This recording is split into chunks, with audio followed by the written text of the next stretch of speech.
Here we have a SAT math question. Okay, let's go the information.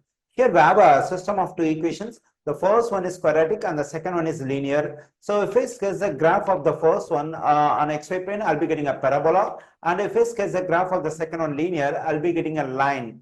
Okay, now let's go the information here. In the above system, the parabola and line intersect at exactly one point. What is the slope of the line? M. So if I sketch the graph of this quadratic, I'll be getting a parabola. And if I sketch the graph of this linear, I'll be getting a straight line. According to the question, the parabola and line intersect at exactly one point. So we have to find the slope of the line M. Okay, for example, if I want to find the point of intersection of the parabola and line, what should I do? So I have to solve the given system. So for that, I have to write y equals to y. So for the y on the left side, I can consider the first equation, that is quadratic. So in the first one, the stuff which is equal to y is 4x squared positive 15. So I can plug in this stuff for the y on the left side over here. Then I'm getting 4x squared positive 15. And for this y, I can use the stuff in the second one, that is mx positive 6. So let me write over here.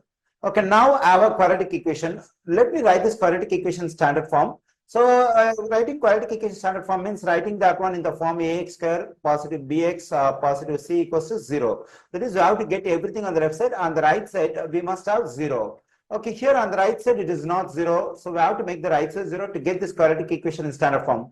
For that, I have to get rid of this mx and positive 6. To get rid of this positive mx, positive 6, I subtract mx from both sides. And also I subtract 6 from both sides. Let me finish.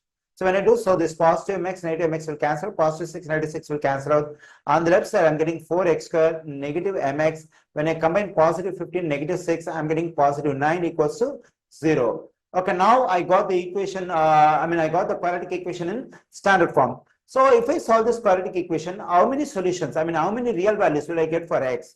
So the maximum number of real values I can get for x is 2, because the degree of this equation is 2. So I may get 2 real values, the maximum for this quadratic equation, or sometimes I'll be getting only 1 real value, or sometimes I'll be getting no real value for x. So it depends on the value of the discriminant of the quadratic equation. What is the discriminant of the quadratic equation?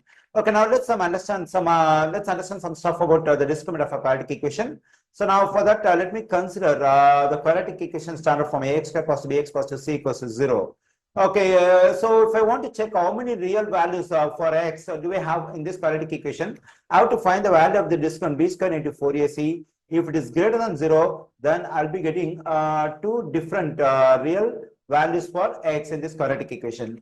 If the value of this discriminant b squared into 4ac equals to 0, then I'll be getting only 1 real value for x. In case the value of b squared into 4ac is less than 0, then no real value will be getting for x in this quadratic equation.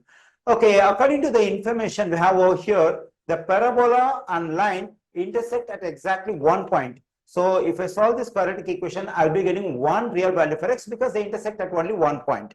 So if the quadratic equation has only one real solution, then the value of this discriminant b squared into 4ac for this quadratic equation must be 0. Okay, let me write that.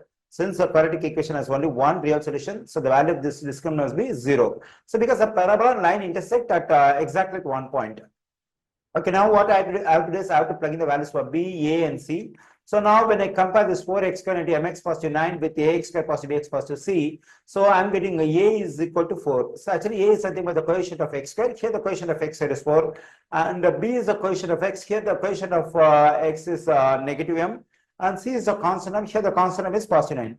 Okay, for b we have negative m. So we can write negative m the whole square. Negative 4 times the value of a is 4 and the value of c is 9 equals to 0. When I take square for this negative m, it will become m square. Negative 4 times 4 is 16. 16 times 9 is 144 equals to 0. Okay, now let me write the equation over here. That is m square into 144 equals to 0. Okay, now my aim is to find the value of m, which is the slope of the line in the given system. For that, I add 144 to both sides. When I do so, this negative 144, positive 144 will cancel out. I'm getting m square is equal to positive 144. So now to solve for m, I have to get up the square over here. For that, I am taking square root on both sides.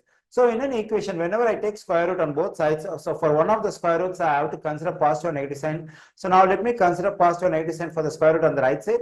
So here on the left side, the square root and square root cancel out, then I am getting m equals to positive or negative. So when I take square root for 144, I am getting 12.